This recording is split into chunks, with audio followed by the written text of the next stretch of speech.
찬송가 345장 찬송하겠습니다.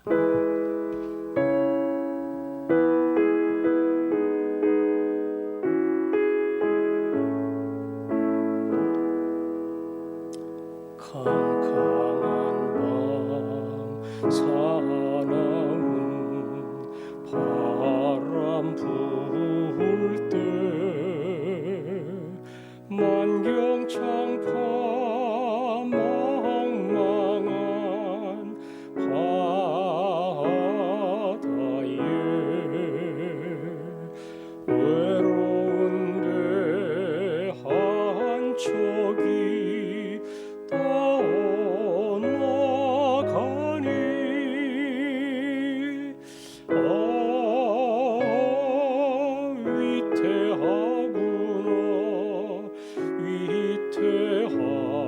위태하구나.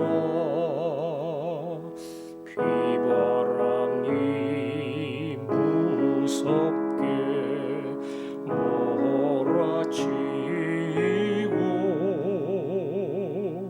그 성난물 큰 파도 일 때에 저 뱃사공 어쩔 줄 몰라 하니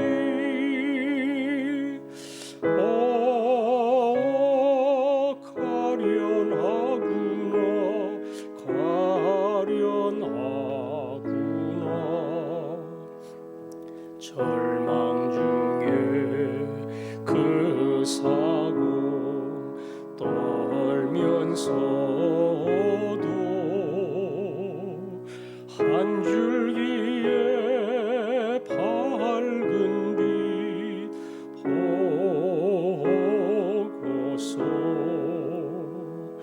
배 안에도 하나님 계심 믿고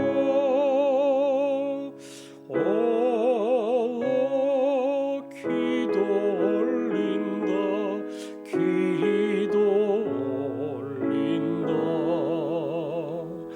아버지여 이 죄인 굽어보사 성난 풍랑 잔잔케 하시고 이 불쌍한 인생을 살리소서.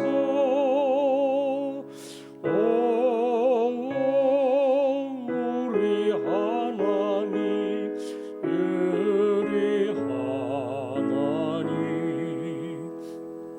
모진 바람 또한 큰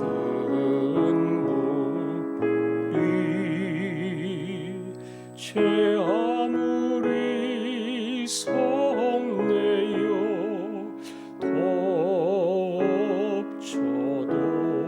덮쳐도 권능의 손 그 너를 저으시니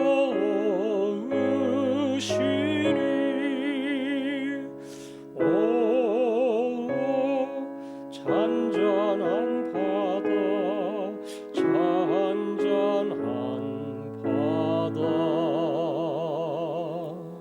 아멘. 우리가 요즘 아프간 사태를 위해서 또 탈레반의 정권 때문에 여러 번 기도를 했는데요. 특별히 적은 수지만 아프간 안에 소수의 기독교인들이 있습니다. 밝혀지면 거의 다 처형을 당합니다. 그래서 기독교인들도 그 나라를 탈출하기 위해서 애를 많이 쓰는데 하나님이 그들을 긍휼히 여겨주시도록 그 극심한 혼돈 속에 하나님께서 그들을 향한 뜻을 보여주시도록 아시는 것처럼 미얀마도 군부 통치로 인해서 많은 사람이 죽어갔습니다. 그 동남아 중앙아시아가 대한민국이 선교하려고 애쓰고 많은 분들을 보냈던 선교 대상국들입니다. 하나님께서 그 나라 그 땅을 긍휼히 여겨주시고 복음의 씨앗이 헛되지 않도록 죽어나가는 많은 사람들을 하나님께서 불쌍히 여겨주시도록 아프가니스탄 기독교인들을 위해서 기도하겠습니다. 아버지 하나님, 아프가니스탄의 예수를 믿는 믿음의 백성들이 큰 위협 가운데 있습니다.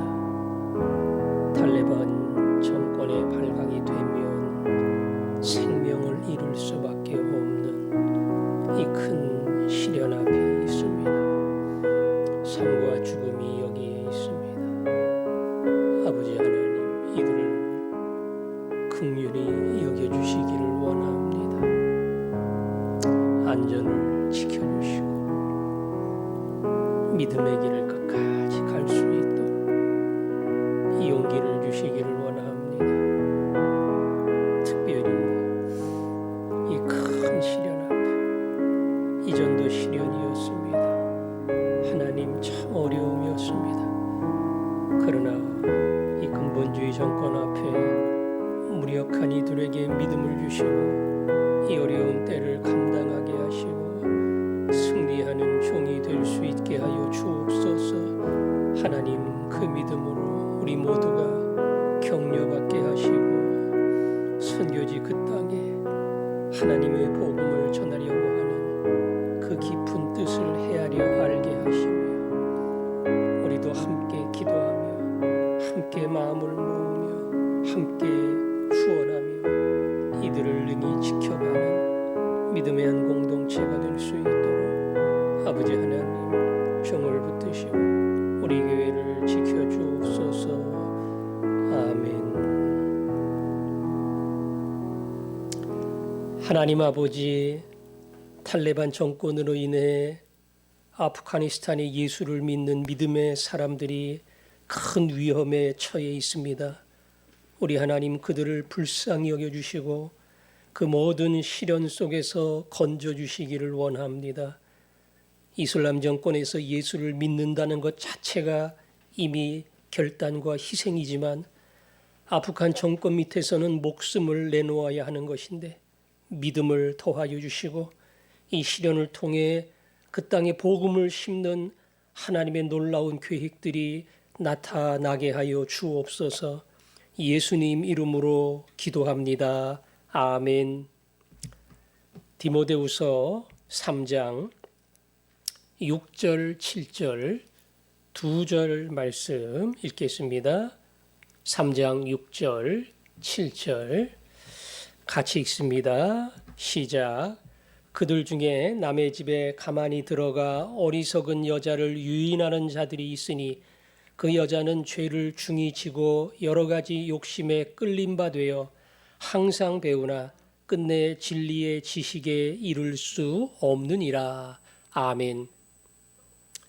3장 1절부터 5절까지 이 마지막 때에 특별히 디모데가 살아가던 그 시대의 주변 사람들, 예배소의 사람들, 그 사람들의 가는 길이, 가치관이, 그리고 삶의 중심과 행복이 무엇이냐, 이런 것들을 쭉 이야기하면서 디모데야, 너와 너의 성도들은 여기서 돌아서야 된다.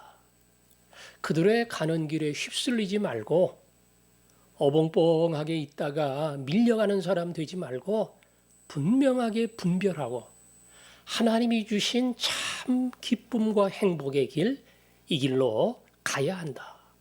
세상을 보면서 따라가지 말아야 할 것을 바울은 분명하게 가르쳤습니다. 오늘은 6절에 보니까 그들 중에 그들은 위에 나오는 사람들이겠죠. 따라가지 말아야 될 세상의 풍조, 또 그 풍조를 쫓아가는 교회 안에 교인들, 거짓 교사들, 이런 사람들을 이야기하는 겁니다.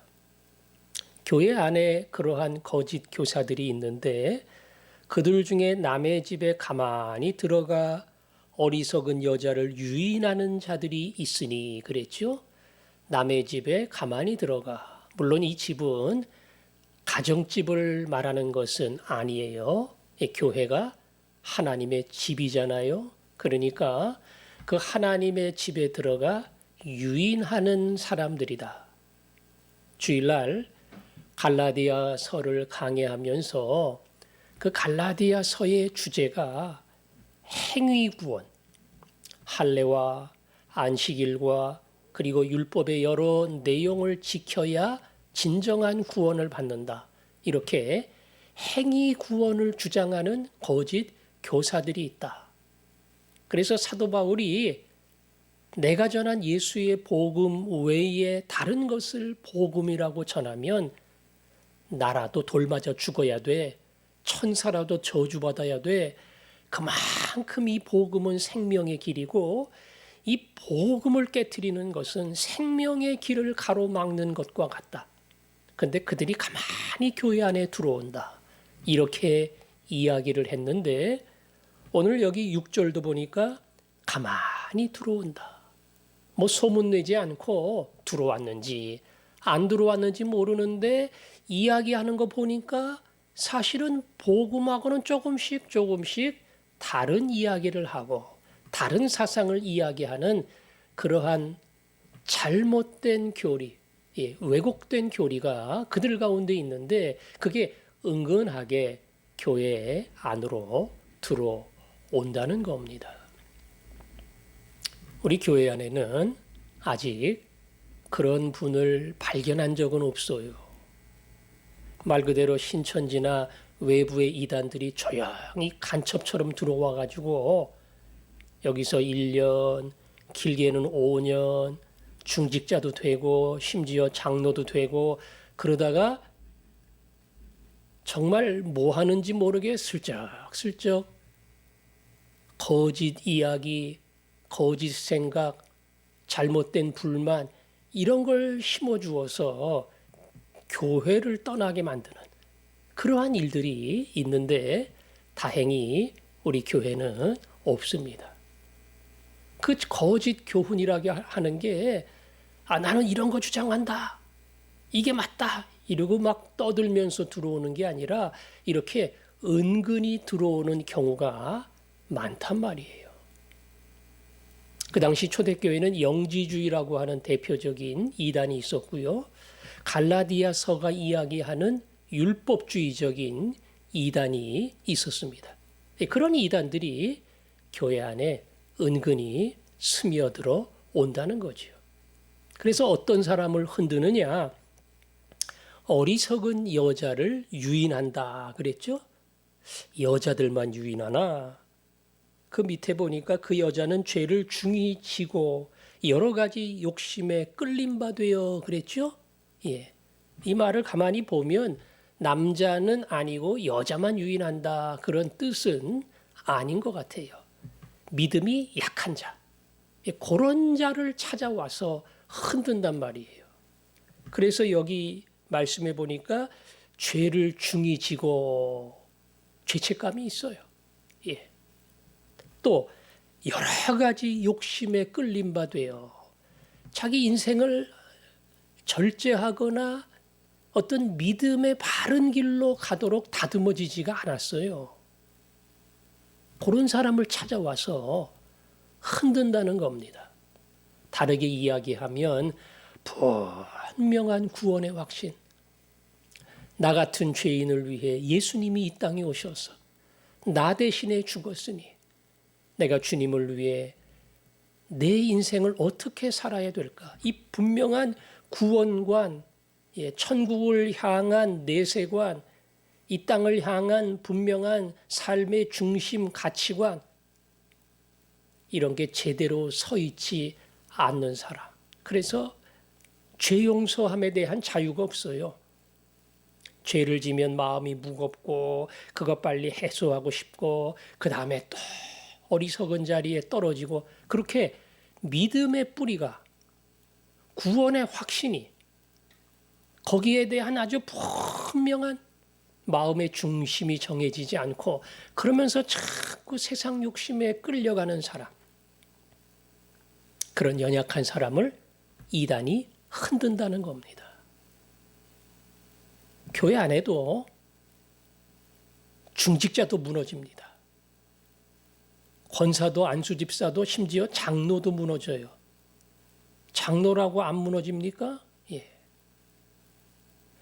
아무리 중직자라고 할지라도 이 말씀을 통한 분명한 확신이 없으면 언제든지 무너집니다. 그래서 이단의 유혹이 올 때에 무슨 말도 안 되는 소리를 해. 예수 믿고 나 같은 죄인이 구원받은 거 이게 감격이고 감사지 무슨 엉뚱한 얘기를 해. 그게 은혜지. 이렇게 분명하게 대답할 수 있어야 되는데 이 믿음의 뿌리가 제대로 안 내려지면 어떠한 신앙생활 얼마나 오래 어떠한 직분을 받더라도 무너질 수가 있다는 겁니다. 그런 사람을 이단이 찾아와서 흔든다는 거죠.